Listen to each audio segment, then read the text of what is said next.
Bore da a chroeso i'r Oedfa, a chroeso i'n ffrindiau ni ar Zoom. Does dim llawer o gyhoeddiadau y bore yma, dim ond i atgoffa chi fod Syndau'r Sul yn digwydd y prynhawn yma am 3 o'r gloch yn Casbedd ym Pen-y-bont. 3 o'r gloch y prynhawn yma. Y Sul nesaf fydd i Awst yr ail, felly y Sul cynta'r mis, fe fydd cymyn yn yr Oedfa, fydd hi'n Oedfa gymaint bore Sul nesaf gyda Dylan yn gwasanaethu. Mae un neges wedi dod oddi wrth Janet Heath, chwarae teg i Janet. Mae'n ddyfal yn trial ffeindio pobl i fod yn gwneud y te a choffi i ni. Felly, unrhyw rai sy'n barod i fod yn gwneud te a choffi yn y neuadd yn ystod mis Awst, newch chi plis gysylltu â Janet i di gael llanw i llyfr bach. Unrhyw un sy'n barod i wneud yn ystod mis Awst. Diolch. I gewn i'r casgliad yn awr de. O Dduw, ni'n tad efo a sanctaidd derbyn y hofio'r hyn i waith derbyn i ti. Ac ydy derbyn yn gofyn i ti derbyn na hefyd yn ei fod. Fel bod yn gofyn i ddod gen enw ac yn hiliad yn harfu i ti. Amen.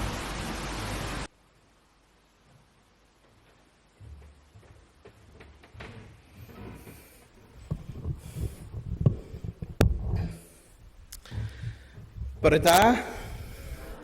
Hyfryd gael eich cwmni chi. Dwi wedi colli rhywbeth bore yma o amgylch y capel. Dwi'n mwyn siŵr iawn lle mae o. Ond na ni ddod yn ôl at hynny nes ymlaen. Mi'n eitha ni synwyr i chi nes ymlaen, reit? Ond gadwch chi ni ganu Emyr Rhif 98 efo'n gilydd. Emyr Rhif 90 ag 8. Molwn di o ddiw'r canrifoedd am bob crefft ac am bob dawn, a fi'n harddu temlau'r ddeiar, a fi'n rhoi hyfrydwch llawn. Ar ddel yma waith dy bobl, boed pob ymdrech ar dy glod. Llanw'r fangre a thogoniant drwy'r holl oesau sydd yn dod. Ac yn y blaen, Emyr Rhif 98.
Dameg am golli sydd gyda ni bore yma. Ac dwi'n mynd i'r efengil yn ôl lig ar gyfer y darlleniad ni i'r 15fed benod, adnodau 1 i 10. Ac y ddameg gyntaf, wrth gwrs, stori am y ddafad, y ddargall, y ddafad gylledig, ac yna stori'r darn arian oedd ar goll. Ac wrth gwrs, mae yna ddameg arall, wrth gwrs, yn does, sef y mab Afradlon. Ond mi fydden ni'n aros gyda y dwy ddameg gyntaf y bore yma. Roedd y dynion oedd yn casglu trethu i Rufain a phobl eraill oedd yn cael eu hystyried yn bechaduriaid yn casglu o gwmpas Iesu i wrando arno. Ond roedd y Phariseiaid a'r arbenigwyr yn y gyfraith yn cwyno ac yn mwmblan. Mae'r dyn yma'n rhoi croeso i bobl sy'n bechaduriaid. Mae hyd yn oed yn bwyta gyda nhw. Felly dyma Iesu'n dweud y stori yma wrthyn nhw. Dychmygwch fod gan un ohonoch chi 100 o ddefaid, a bod un ohonynt wedi mynd ar goll. Ond ni fyddai'n gadael y 99 ar y tir agored ac yn mynd i chwilio am y ddafad eithaf goll nes dod o hyd iddi. A phan mae'n dod o hyd iddi, mae mor llawen. Mae'n ei chodi ar ei ysgwyddau ac yn mynd adre. Wedyn, mae'n galw ei ffrindiau a'i gymdogion draw ac yn dweud wrthyn nhw, dewch i ddathlu, dwi wedi dod o hyd i'r ddafad oedd wedi mynd ar goll. Wir i chi, dyna sut mae hi yn y nefoedd. Mae mwy o ddathlu am fod un pechadur wedi troi at Dduw nag am 99 o bobl sy'n meddwl eu bod nhw'n iawn a dim angen newid.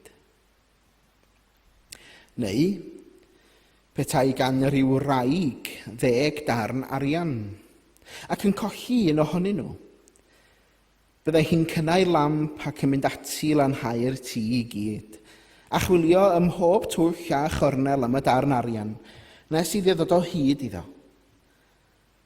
Pan mae'n dod o hyd iddo, mae'n galw ei ffrindiau a'i chymdogion draw, ac yn dweud wrthyn nhw, dewch i ddathlu, dwi wedi dod o hyd i'r darn arian oedd wedi mynd ar goll.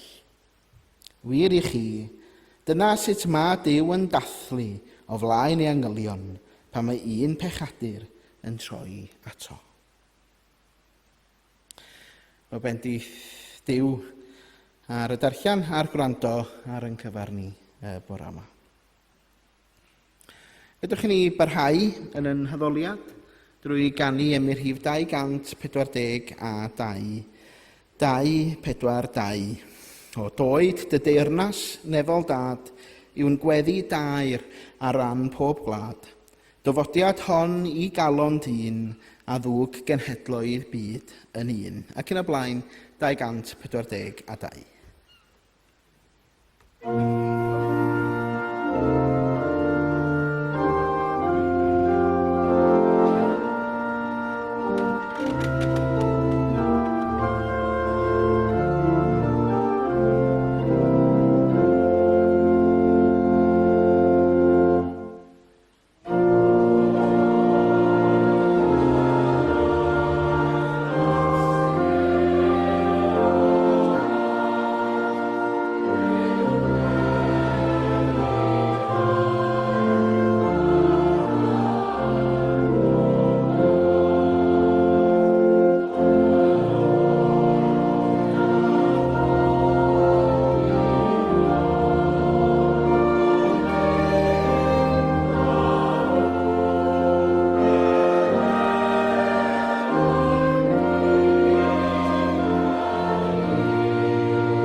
Iawn ni gyfnod i weddio gyda'n gilydd rwan. Gadwch i ni blygu pen mewn gweddi.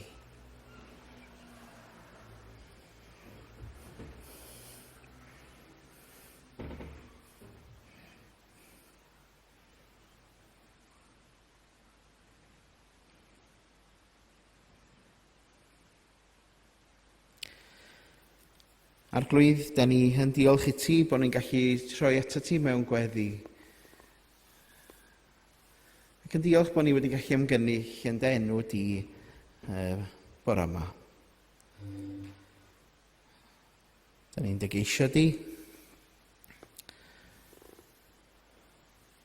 Ac yn rhoi i ti'r mawl yr wyt yn ei heiddi. A da ni'n diolch i ti am dair bore yma sy'n yn atgoffa mae pobl yw dy drysor mwyaf. A da ni'n diolch na da ni byth yn mynd ar goll o tholwg di. Ar y gallem fel pobl o natur, grwydro, mi rydyn ni'n gwybod dy fod ti wastad arglwydd a tholwg arna ni. Ond mae ddeia i ni arglwydd pan fydda ni hefyd yn barnu cyn croesawu.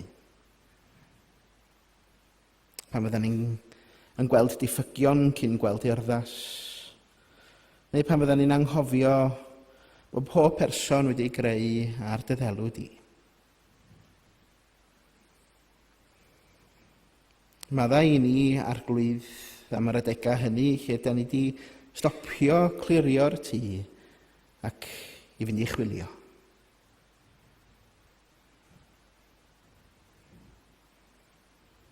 Maddeia i ni os ydym wedi gadael i ofn traddodiad neu ragfar neu'n hatal rhag adlewyrchu dy galon dosturiol di.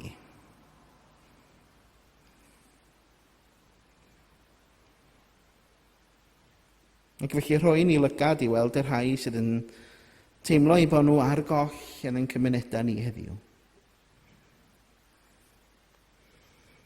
Y rhai sydd yn teimlo ar goll yma ym Mhen-y-bont. Y rhai sydd yn unig. Y rhai sy'n byw mewn tlodi. Y rhai sydd wedi cael ei brifo gan fywyd. A pan ni fod yn bobl sydd yn estyn llaw o gyfeillgarwch ac yn cynnig gair o obaith. Ac felly, arglwydd, dysgen ni fod yn eglwys sydd yn mynd allan i chwilio. Yn aros i eraill ddod atom, yn gwneud ni'n gymuned sydd yn gwrando cyn siarad, sy'n caru cyn barnu, sy'n croesawu cyn cwestiynu, ac sy'n dathlu pob person fel y mae'r nefoedd yn dathlu.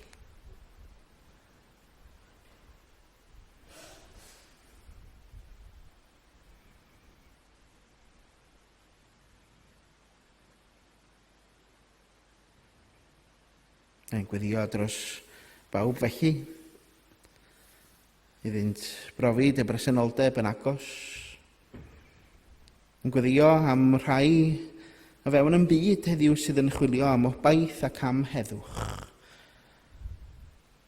A bod hynny oherwydd ei bod nhw yng nghanol yn hawsterau bywyd, yng nghanol rhyfeloedd ein byd ni, yng nghanol anghyfiawnder. Ac bod hynny'n gwneud iddyn nhw deimlo i bod nhw ar goll arglwydd, gad iddyn nhw wastad wybod bod ystyr a phwrpas a chartref yno ti dy hun, dy obaith bendigedig di.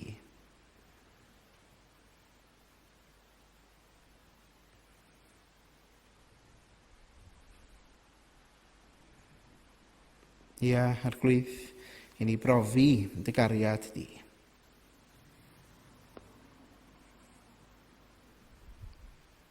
Am dawelwn am ychydig i gyflwyno yn gweddiau personol i ti, y gweddiau hynny sydd ar yn calona a'n meddylia, mi cyflwyno nhw i ti yn awr.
arglwydd cliw ein gweddi ni felly.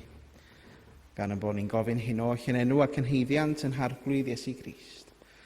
Yr un a'n dysgodd i weddio i ddweud gyda'n gilydd. Ein tad, o'r hwn o'r wyt yn y nefoedd, sang teiddiau'r denw, deled y deyrnas, gwneler dewyllus, megis yn y nef, felly ar y ddeiar hefyd. Dyroi ni heddiw ein para benyddiol, maddau ni ein dyledion, fel y maddiwn unau i'n dyledwyr. Ac nac arwain i brofedigaeth, eithyr gwared ni rhag y drwg, gynnes iddo tiw'r deyrnas, a'r nerth, a'r gogoniant. Amen.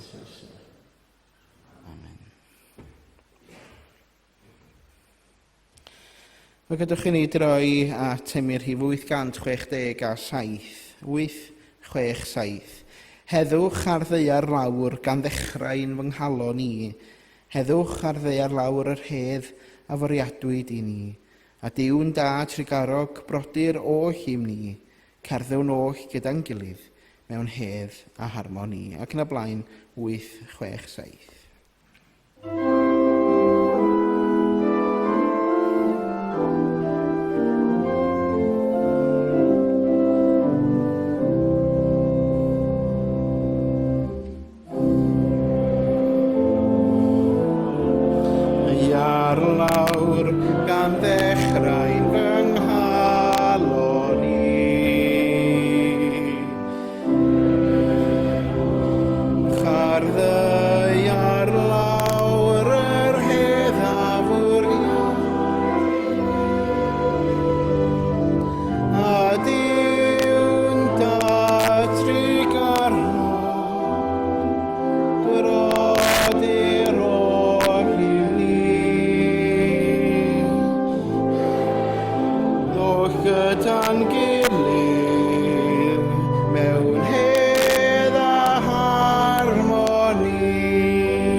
Dwi'n mynd i ofyn cwestiwn i chi.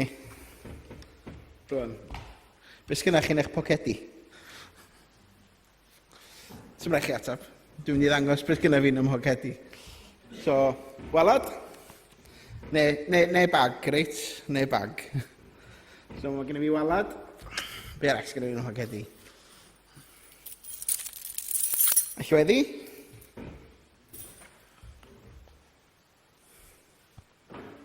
Ffôn? Efo pocedi mawr, does? USB stick. Ie, mae hwnna'n bwysig. Beth arall? Na. Ychydig o ginioga. Yni? Dyna sgynna fi yn hocad y bore yma. Ond os ni'n gofyn i chi beth sgynna chi yn eich pocad, a wedyn ni'n gofyn y cwestiwn ychwanegol i hynny, beth chi'n sylweddoli ar ôl chi fynd adra o'r gwasanaeth, bod yr un peth yna sydd gyda chi yn eich pocad neu yn eich bag ddim yno, pa un yr eitema yna sa chi'n panicio fwy amdano fo? Mae'n siŵr i fi hwn. Right? Mae'n siŵr ar ffôn i fi, achos efo bob dim arall mae'n siŵr sy'n gallu sortio allan. ond i fi y ffôn. Swn i'n panicio ac yn gweld reit, be di'r cam nesa. Ond efallai rai i chi, cardiau banc neu allweddi'r tŷ, neu efallai bod gennych chi bethau eraill da chi'n ei gario fel modrwy briodas neu hun rhywun sydd yn meddwl cymaint i chi. Chod, pan da ni'n colli rhywbeth sydd yn bwysig i ni, da ni'n mynd i banig dydan. Da ni'n meddwl, lle mae hwnna di mynd, lle dwi di roed o. A'i damwain ydi o, neu mae rwy'n yn meddwl di rwy'n di ddwyn o, ynddi? Mae rwy'n yn gallu meddwl am hynny hefyd. A mae rwy'n wedyn yn mynd trwy ddiwrnod yn dweud, lle dwi wedi bod diwetha. Right? A mae rwy'n yn trio cymryd y cama hynny i drio mynd i chwilio am yr eitema hynny, yr eitem benodol hynny. Chi'n gwybod, weithiau, chi'n gwybod, da ni'n dod o hyd i'r eitem yna yn weddol sydyn. Ond mae yna dro arall, da ni'n gofod disgwyl dipyn, a weithiau da ni'n dod o hyd iddyn nhw, choi. Ond mae rhywun yn edrych yn y soffa, dan y soffa, yn y car, yn y bagiau, ac yn gofyn i bawb yn dydan. Ti di gweld hwn? A mae hwnna wedi digwydd aml mewn cyngerdd. Ar ôl cyngerdd, mae yna alwad ffôn weithiau'n dweud, dwi'n meddwl bod fi wedi gadael ffôn yn y capel. Neu, da chi wedi gweld ffeil di yn y capel. Mae'n lot o ffeiliau di ar ôl cyngerdd yn does. Ond, ia, y peth ydy, mae'r hyn sydd gyda ni, yr hyn da ni'n ei berchnogi, da ni'n ei trysori nhw. Ac felly, pa ma nhw'n mynd ar goll, da ni'n gallu teimlo yn ddigalon iawn.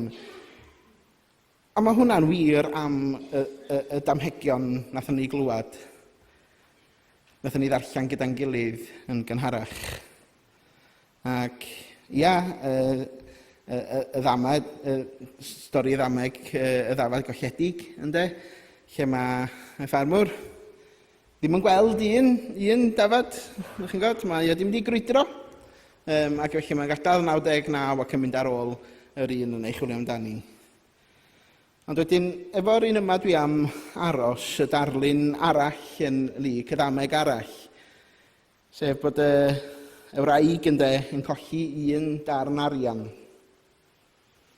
Ac mae hi mynd ati i lanhau'r tŷ i gyd. Yn goleuo lamp, yn amlwg mae'n ganol nos, yn dydy? Mae'n goleuo lamp, mae'n llnau'r tŷ i gyd i drio dod o hyd iddo. Mae yna sketch bach ohono fo yn fan hyn. Ia, mae'r graig wedi colli un darn arian, ac ar yr olwg gyntaf, efallai nad ydy o'n ymddangos yn stori fawr o bosib. Dim ond un darn allan o 10 ydy hwn ynddo. Ond i rhai, yr oedd Iesu yn adrodd y ddameg yma, roedd hyn yn rhywbeth hollol wahanol. Mi oedd o'n rhywbeth mawr. Mi roedd o yn rhywbeth yr oedden nhw yn ei weld yn cael ei colli felly. Y gair groeg am y darn arian yw'r drachme, wrth gwrs. Darn arian oedd werth tua diwrnod cyfan o waith. So yn gyflog diwrnod cyfa. A mae yna llawer o ysgolheigion hefyd wedi awgrymu fod y 10 darn arian yn rhan o addurn priodasol y wraig. Hynny ydy y bydden nhw'n yn gwisgo siôl a bydda'r darn o arian yma yn cael ei arddangos ar y siôl. A bod hwnna wedyn yn gwneud o'n fwy sentimental o bosib yn dydy. Achos bod o'n rhan o, mae'n rhan o'i hunaniaeth hi yn dydy. Ei sicrwydd hi, ei hanes hi, mae'n rhan o pwy ydy hi. Ac felly mae yna fwy o reswm felly i mynd i chwilio am y darn arian yma yn does. Ac felly mae'n goleuo'r lamp, mae hi'n ysgubo'r tŷ, ac mae Iesu'n deud ei bod yn chwilio'n ofalus nes i ddod o hyd iddo. Y gair groeg am y gofalus y fama ydy epimelos, sef yn ofalus, yn ddyfal a gyda phenderfyniad. Dyna be mae'r gair yn ei olygu. Right? Gyda phenderfyniad. Hynny ydi bod ti'n nid jyst yn cael cipolwg i weld lle mae pethau. Nes da chi fel fi, os da chi wedi chwilio am yr eitem, da chi wedi golli am ryw 5 munud, da chi'n dweud, reit, dwi'n mynd i wneud panad, fe ddaw i'r golwg rhywbryd. Da chi wedi gwneud hynny? Do? Fe ddaw i'r golwg rhywbryd. A hynny achos bod fi eisiau tynnu mwy o lanast, mae'n siŵr. Ond yn fan hyn, mae'n chwilio, nid chwilio 5 munud sydd yma nac i, mae'n chwilio nes i ddod o hyd i'r darn oedd ar goll. A mae hwnna yn bwysig i ni gofio. Ac yna daw'r syndod wedyn, mae'n galw i chymdogion i hyd i addoli, i ddathlu dydy. Ac mae'n debyg y bydda'r parti yna, reit, oedd hi wedi i gynnal, wedi costio bron cymaint ar darn arian oedd wedi mynd ar goll yn y lle cyntaf. Ond dyna fathemateg gras. Nid yw cariad Duw byth yn cael ei gyfri fel canran na di. Mae o'n ddibendraw. Chod, yn gyntaf mae Duw yn chwilio amdano ni cyn i ni chwilio amdano ef. Chod, mae yna nifer o'n nghenedlaeth i, pan da ni'n sôn am ffydd, mi sy'n nhw'n deithau, lot o'n ffrindiau yn dweud, dwi'n yn grefyddol. Dwi'n gwybod os da chi'n clywed pobl yn deud hynny wrthych chi. Dwi'n yn berson crefyddol. Dwi'n credu, ond dwi'n yn grefyddol. A be maen nhw'n olygu drwy ddeud hynny ydy, maen nhw'n teimlo nad ydyn nhw'n, dyn nhw'n mynychu lle o ddoliad yn y rheolaidd. Efallai nad ydyn nhw'n yn gweddio mor aml a maen nhw'n teimlo y dylion nhw fod yn gwneud. Neu, ych chi'n gwybod, mae'n nghenedlaeth i yn bendant yn defnyddio'r gair yna yn aml iawn. Ond y peth ydy, da ni'n byw mewn byd sydd wedi adeiladu yn dweud, wel, mae rhaid ti fod yn y bocs yma i ti gael dy gyfri'n Gristion, neu i ti gael dy gyfri'n grefyddol ynde. Hynny ydy, rhaid ti, ych chi'n gwybod, mae'r byd yn deitha ni hynny. Os nad ydyn ni'n credu'n ddigon cryf, neu efallai y daw Duw ddim ato ni felly. A mae'r byd wedi rhoi ni mewn bocs felly. Ond mae Iesu'n troi y syniad hwnnw ben i weired. Sylwch pwy sy'n chwilio ynde. Sylwch pwy sy'n chwilio. Y wraig sy'n chwilio, nid yw'r darn arian yn gwneud dim nac di. Ni all y darn arian hynny weiddi am help. Ni all symud tuag at y gola. Nid yw'n gallu gwneud dim i achub ei hun. Mae rhaid iddo gael ei ddarganfod yn does. A dyna lun o ras Duw. Mae Duw bob amser yn cymryd y cam cyntaf. A dwi wedi dyfynnu dipyn ar y diwynydd Jürgen Moltmann. Mae gen i sawl llyfr ganddo fo. A mae'n deud hyn, nid ni sy'n chwilio am Duw yn gyntaf, ond Duw sy'n chwilio amdano am ni. A mae hynny'n newyddion da i bob un ohono ni. Mae llawer ohono ni'n, ac mae llawer o'r byd hefyd yn gallu teimlo ar goll ar i'w adag yn ei bywydau. Ar goll mewn gorbryder, ar goll oherwydd methiant, ar goll oherwydd pwy ydyn nhw, ar goll oherwydd rhyw air cas mae rhywun wedi ddeud wrthyn nhw, ar goll oherwydd eu rhywedd nhw, eu lliw eu croen nhw. Hynny ydy y byd sydd yn gwneud ac yn pwyso ac yn lluchio yn lluchio'n fwriadol i'r neilltu ynde. Y byd sydd yn peri i bobl fynd ar goll. Ond mae llawer wedi cael ei gwneud i deimlo hefyd nad oes lle iddyn nhw o fewn teulu'r eglwys. Oherwydd pwy ydyn nhw. Eu hil neu hamgylchiadau neu rhywioldeb. Ond nid dyna yw efengil Iesu Grist. Mae Iesu'n deud fod Duw yn goleuo lamp ac mae e'n chwilio yn y mannau tywyllaf. A nid yw Duw yn eistedd yn disgwyl i ni ddod yn ôl, mae Duw eisoes yn chwilio. Mae bob person hefyd yn werthfawr oherwydd ei fod wedi greu ar lun a delw Duw. Mae yna rhywbeth afresymol iawn yn y stori, does? Hynny ydy, mae gan y wraig 9 darn arian o hyd, yn does? Mae gen i 90% o'r hyn oedd ganddi. Ac byddai'r rhan fwyaf ohono'n deud mae hynny yn ddigon da. Right? Gen i 90%. Ond nid yw cariad Duw yn meddwl mewn canrannau. Ac oedd nid canran ydy cariad Duw nac i. Mae'r deyrnas yn gwrthod hynny.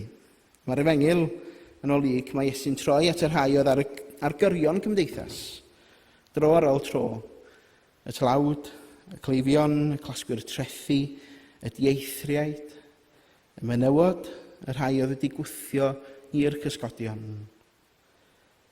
Ac yn ei damwain ydy o, mae gwraig sydd yn y darlun yma, sydd yn ganolog i'r ddameg. Mewn cymdeithas ar y pryd oedd yn tanbrisio gwragedd, mae Iesu'n defnyddio gwraig fel delwedd o Dduw ei hun. A mae hyn yn deud rhywbeth wrthon ni am natur Duw. Nid Duw y palasau mawr ydy Duw, nid Duw grymus yn unig ydy o. Mae Duw yn cael ei weld mewn gwraig sy'n chwilio am y darn arian. Fe ddywedodd Gustavo Guterres, da chi wedi clywed fi'n sôn dipyn amdano fo hefyd dros yr misoedd diwetha, fod gan Duw ffafriaeth dros y tlawd. Nid oherwydd fod Duw yn caru y rhai yn fwy na'i gilydd, ond oherwydd bod y byd wedi caru rhai yn llai. Mae Duw bob amser yn symud tuag at y rhai sydd wedi anghofio, sydd wedi cael ei taflu i'r gornel. Ac mae hynny'n her i'r eglwys heddiw. Pwy di'r darn arian coll yn ein cymunedau ni? Dych gwybod, mae'r wsos dwytha ni sôn am y ffermwr yn doddan, ac mae'r sioe frenhinol newydd fod wrth gwrs. Ond pwy di'r darn arian coll yn ein cymunedau ni? Ai'r ffermwr sydd yn poeni a fydd y fferm yn goroesi blwyddyn arall? Neu y person ifanc sydd yn brwydro gyda iechyd meddwl? Neu y ceiswyr lloches sydd yn chwilio am ddiogelwch? Neu'r person digartraf sy'n cael ei enwybyddu bob dydd?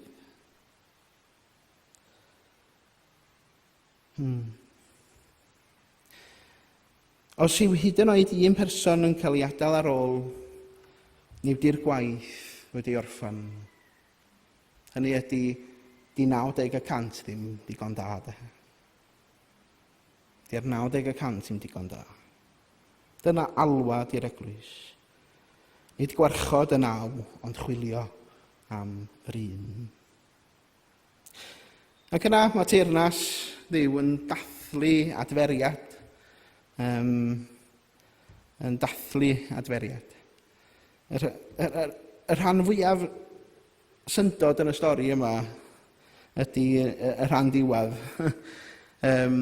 Dydy'r wraig ddim yn rhoi'r darian yn ôl yn ei ffwrs ac yn mynd ymlaen a'i bywyd, ond mae hi'n galw ei chymdogion ac mae hi'n deud, dewch, dathlwch efo fi, llawenhewch gyda fi, dwi wedi dod o hyd i'r darn arian, meddwl hi. A'r gair Groeg am llawenhewch gyda fi, efo'n hyn, ydy syncharete, sydd yn golygu mai nid llawenydd breifat sydd yma, ond bod y llawenydd hwnna yn gymunedol, yn gymdeithasol. Hynny ydy bod pawb yn cael ei gwahodd i'r dathliad. A mae'n rhywbeth sydd angen i'r eglwys i glywed heddiw.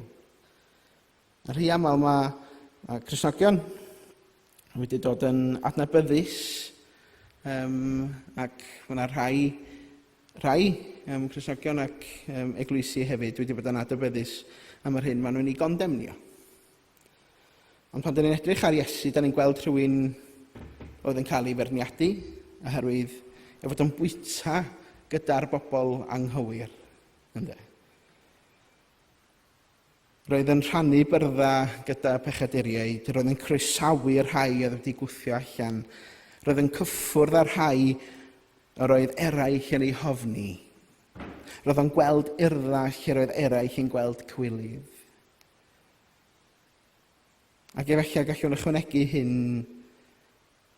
llawenydd yw sain cyfiawnder. Bob tro mae rhywun yn darganfod ei fod yn anwyl gan Dduw. Bob tro mae rhywun yn cael ei groesawu yn hytrach neu wrthod. Bob tro mae wal yn syrthio rhwng pobl a'i gilydd. Bob tro mae'r unig yn dod o hyd i gymuned. Bob tro mae rhywun wedi byw mewn cysgod yn camu allan i'r goleuni. Mae'r testun yn deud wrthyn ni, mae'r nefoedd yn dathlu. Dyna yw natur teyrnas Dduw. Felly gadwch i ni gofyn y cwestiwn ola yma, beth sydd yn ein pocad? Beth fydden ni'n chwilio amdano fo yn ddiflino be bai ar goll? Rwy'n gwrandwch ar eiriau Iesu. Dyna sut mae Duw yn teimlo amdano ni. Nid oherwydd ein llwyddiant, nid oherwydd ein bod wedi ennill ei gariad, nid oherwydd ein bod yn berffaith, ond oherwydd ein bod yn werthfawr. Henry Newen ddydodd mae'r byd yn dweud rwyt ti'n werth yr hyn rwyt ti'n ei gyflawni, ond mae Duw yn dweud rwyt ti'n anwyl. Ia, rydym yn anwyl. Mae Duw yn dal i chwilio am y darn arian. Mae'r lamp yn dal i losgi. Mae'r ysgub yn dal i frwsio. Mae'r gras yn dal i chwilio. Ac mae'r newyddion gorau oll yn syml iawn. Pan fydd y coll yn cael ei darganfod, nid oes pregeth o gondemniad, nid oes prawf i basio, nid oes drws caeedig. Mae'r nefoedd yn cynnal gwledd.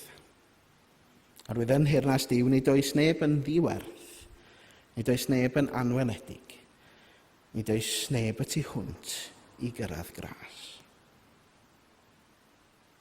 Mwyn i enw. Amen.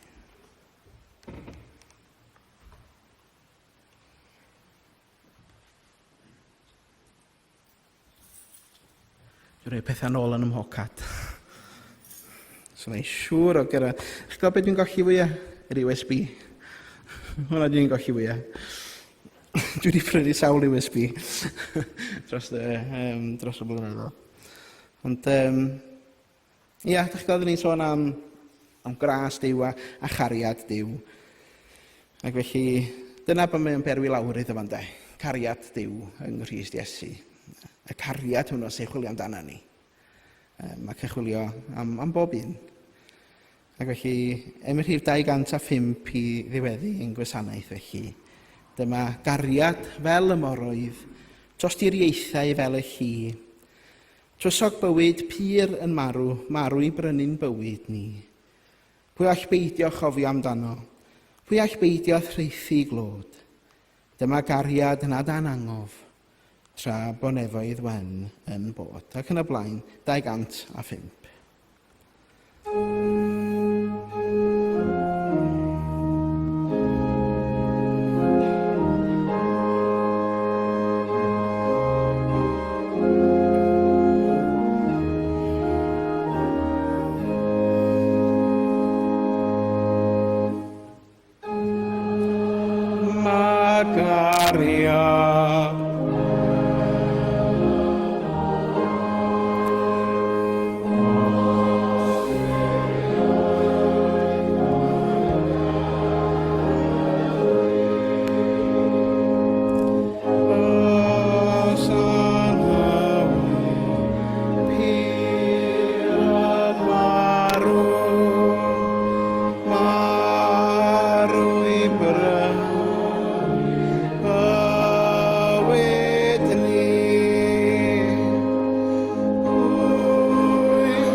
amrwygo.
A gras ein harglwydd Iesu Grist a chariad Duw a chymdeithas yr Ysbryd Glân, fydda gyda chwi o'i.